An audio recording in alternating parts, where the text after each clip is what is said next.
Was it about Ravindra Jadeja, his form on the Chennai deck, or Australia's lack of intent? I think it's both. I think it's a brilliant performance by the whole bowling unit, getting a very good start, a brilliant catch by Virat Kohli. But that start that we've been saying, how important Bumrah is for this Indian bowling lineup. And the moment you have conducive sort of conditions, this Indian spin bowling's got so much to offer, and this is what has happened. I mean, like, no, we're talking about because Jadeja has been most successful, but you have to keep in mind that what was happening from the other end as well. Only one big partnership for the second wicket, 69 runs. Apart from that, there was nothing. And it's like you just mentioned, touch disappointed if you're in Australian dugout that the way they have batted, and especially the kind of players that they have in that dugout. The approach was I think I'll say it was a very sorry sort of an approach by their batters, especially the kind of experience they have in playing in these kind of conditions. And mind you, it's the starting of the World Cup. You wanted to make a statement, but this is a very poor show. Saba, starting the World Cup on Chennai deck, we've seen how the wicket is, the soil is coming off. What do you make of the pitch? Of course, Indian bowlers have performed very well. But what would you say about the track that they played on? Tailor-made for India, because they had three spinners utilized very well by the captain Rohit Sharma. The way Kuldeep Yadav started along with R. Ashwin had to bowl in the power play, and he bowled in a very disciplined manner. So the pressure belt kept building up, and that is why when Ravindra Jadeja came on to bowl, he was so decisive on a wicket like this.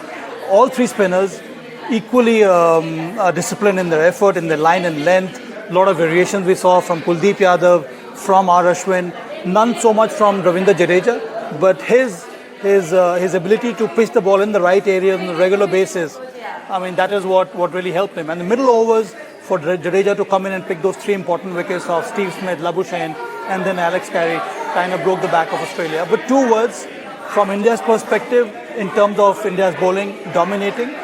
From Australia's point of view, insipid batting display. Not expected at all from Australia. Even on a wicket like this, if they had shown more intent, I'm sure they could have easily got to about 240, 250 on a track like this. That could have been more challenging for India. Well, I was missing that game sense was missing. I mean, like there was a time when you thought, all right, just send a message across and say, oh, this is not a 280 wicket. Let's just hang in there, have wickets in hand, and then you can use the last 10 overs to your advantage. But I think they were out of the game. The main batsman back in the hut by the time you reach 35th over. So I was actually watching the match and thinking we are back in 80s. it actually felt as if the Australian batters, they're carrying too much of baggage. By having a look at the wicket, they felt the wicket is dry, there are too many cracks, they should be more circumspect. If only they had shown a better intent, then they could have got themselves in a better position. Unfortunately, we didn't see that happen. And you're absolutely right. This is like watching Australia play in the 90s, 80s and early 1990s. This is a very strange kind of a batting performance from Australia. I don't remember Australia playing like this since the 2003 World Cup. Even in that partnership between Steve Smith and Labuschagne, they got a boundary when Glenn Maxwell came out to bat after 73 deliveries. Right. In the middle overs, when you have five fielders inside the circle. So that is why it was such a strange kind of innings from Australia. And the other thing, if you look at this Australian batting line and everything, sometimes as if they have accepted the fact that this is the way we're going to play. Maxwell, okay, all or nothing. But, there are times when you, just hang in there, because as long as he's there in the middle, there is a pressure on the bowlers as well, because he can change the gear anytime. And I mean, like, to start with, and mind you, whatever said and done, there'll be a pressure on them next time when they walk into bat, with what sort of approach they're going to go out there. So there will be a pressure on them, there's no doubt about that.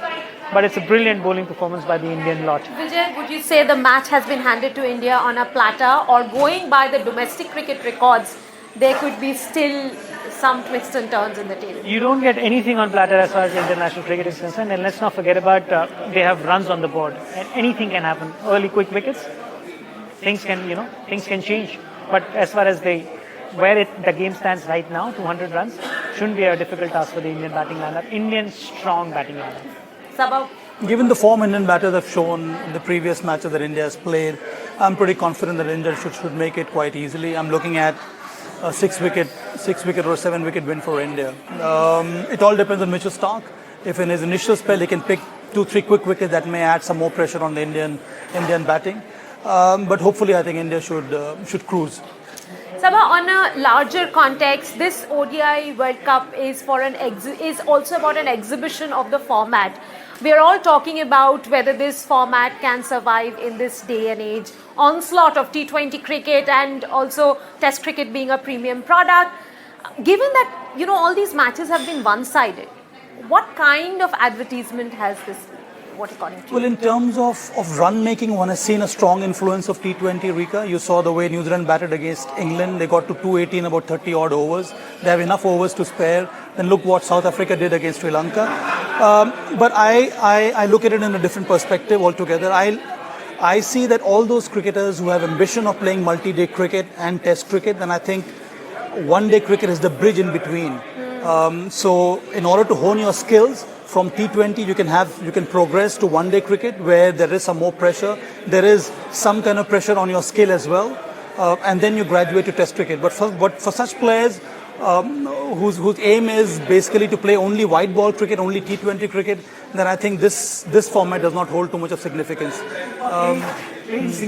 Simple English, plain. If you want to explain it by saying that, yes, absolutely, 50 over cricket is in a bit of a danger. Because what happens from 10th over to 40th over, it looks like it's an autopilot.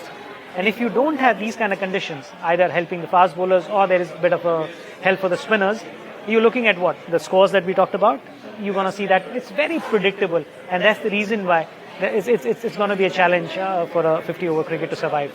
Well, we'll talk more about how challenging it is going to be for 50 over cricket going forward. But for the moment, it looks like India will have an easy win in the opening match against Australia, the opening match of the World Cup. They will have to score 200 runs to get that win. Thank you very much, Saba and Vijay, for joining me on the broadcast at this hour.